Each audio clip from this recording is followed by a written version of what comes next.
जनसन्मान यात्रेनिमित्त उपमुख्यमंत्री अजित पवार हे आज बीडमध्ये आले असता महाविकास आघाडीच्या महिला कार्यकर्त्यांनी अजित पवार येताच त्यांच्यासमोर मोठ्या प्रमाणामध्ये घोषणाबाजी केलेली आहे। ॲडव्होकेट हेमाताई पिंपळे यांच्यासह बऱ्याच महिला या ठिकाणी उपस्थित होत्या। त्यांनी जोरात महिला अत्याचाराच्या विरोधामध्ये जोरदार घोषणाबाजी केलेली आहे। महायुती सरकारचा त्यांनी निषेध नोंदवलेला आहे।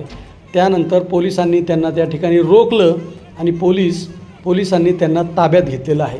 आपण पाहूया त्यांच्या नेमक्या घोषणा काय होत्या।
पाठीमागचं फॉलो दे।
चला